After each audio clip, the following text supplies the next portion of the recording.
feeling like back east, but how we doing? Good. Not making any excuses at all, but I'm just curious how big of an effect not having a Darren Waller out there is to this offense. I know that everyone had kind of a vision, and Hunter Renfrow obviously, but in particular, Darren only been out there basically for 4 games. Mm-hmm. How much of a impact has that had on what you guys wanted to do?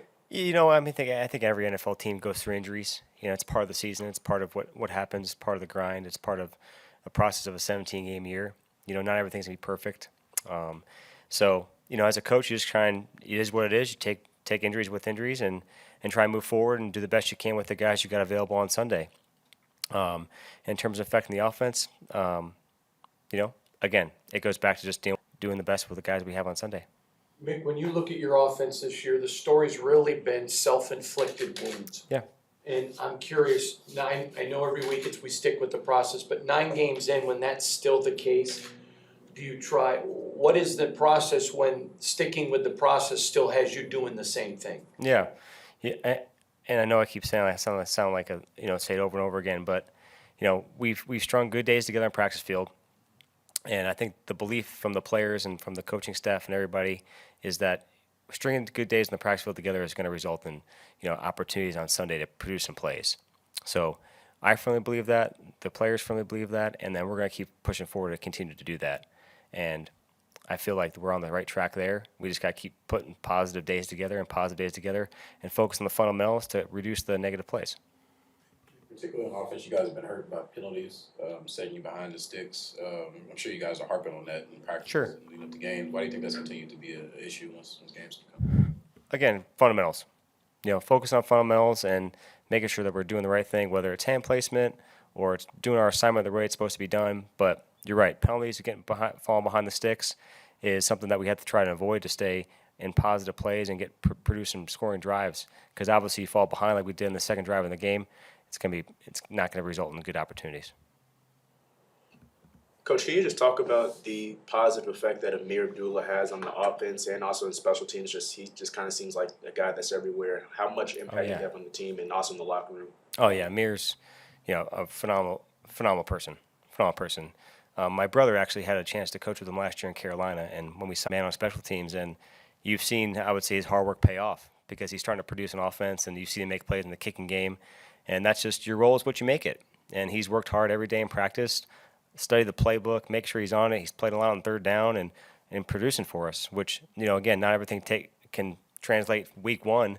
It takes time to kind of define your role, and he's done a phenomenal job of that. Really appreciate the hard work he's put in and appreciate the person he is. That's good. Yeah. So, all right. Thanks, Coach. Thanks, guys. Appreciate it. Thanks, Mick.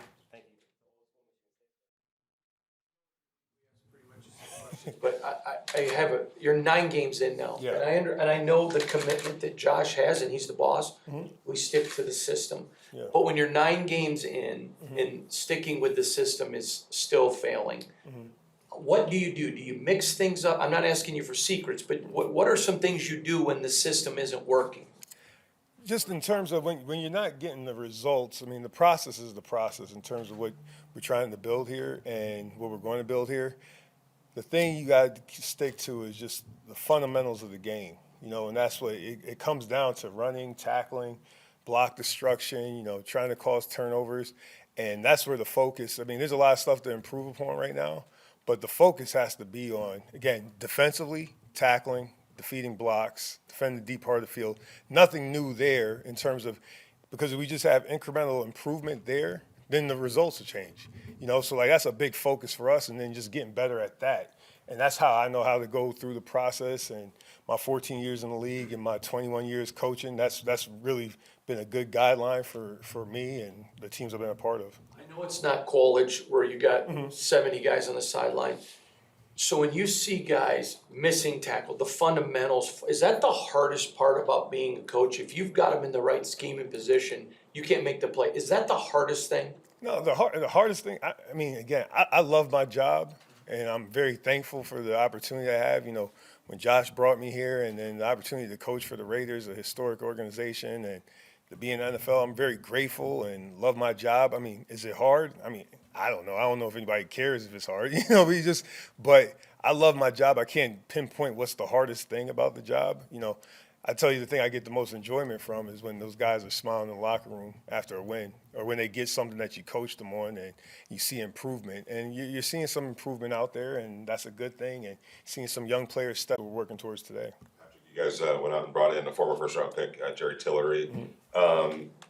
What does he bring to the table? Just what I've known about him throughout the league, production in terms of, interior defensive line play, some versatility there as well. I think he's been on the edge maybe a little bit throughout his career. And then, you see some production in the pass rush. He's a big, long guy that plays with his hands. He's physical, has some twitch to him. So, he's had some production in this league, and so that's a good thing. When you talk about the interior of the defensive line, trying to get that pass rush generated, I know some of it is responsibility driven and what your role in the scheme is, but how do you go about trying to generate more pressure from the interior? One, starts with me, putting them in a good spot to, isolate the other team's weaknesses and try to get them in the right spot in terms of, whether it's protection, whatever may be there. But, it starts with, today, like really, or last night, after we got done grading the film and getting on to the next opponent, the Broncos, they present some challenges. Their offensive line, I know they have some moving pieces around there, but they got good players there. And then, the quarterback's mobile and he could get out of situations. So starts with working hard, trying to find out where the weaknesses are, and then try to put our guys on the best spot and, work the techniques for the individual battles. So that's where that starts. Kyle Pickle was a guy that was coming on the outside looking in, was a training camp guy. I couldn't hear you. Oh, Kyle Pickle? Yep. Was the kind of guy that was on the outside looking in.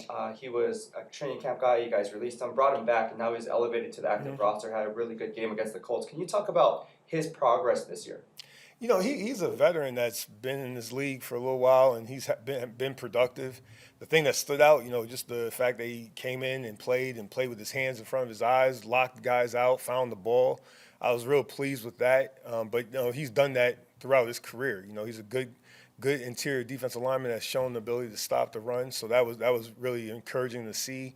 And he's always been a pleasure to be around. Great personality, great energy, good leadership for the young guys. So it's been pleasant to have him, and then also to have him out there for the game. We're lacking progress in certain areas, whether that's rushing the pass or pass coverage or whatever it may be. In the past, what's helped you kind of engineer that progress? Is it changing lineups? Is it changing the scheme? Or is it kind of just staying the course and waiting for it to No different than probably most walks of life. It starts first, putting in hard work. That's what I know to do. They just put more work into it and and again, find the solution. And it starts with the work, then obviously you start turning over every stone and trying to figure out maybe it's something you could throw a different scheme here or something like that, just in terms of the football part of it. But it starts with the hard work, and, that's what we're getting to today. And, it's our job. We got to find solutions. So, that's what I've done in the past.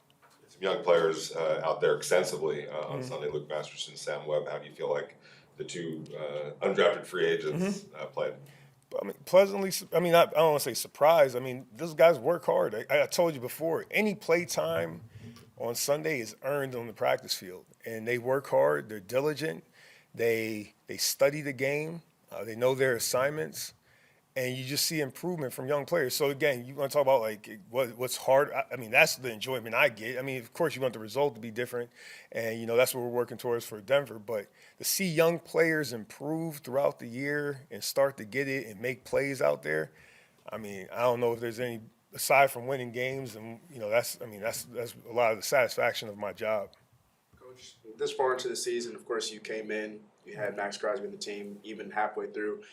The way he's played, has it been as advertised coming into the team, and how much does he help the rest of that defensive line with the attention that he draws? Max is one of the most disruptive players in the NFL, and whether it's doing everything we're asking him to do, he's disruptive out there on the field. He does draw a lot of attention, but most good players in this league, they draw a lot of attention, so he's earned that. And it's been really fun to coach him. Really fun to coach him. It's all set. All right. Thank you. All right.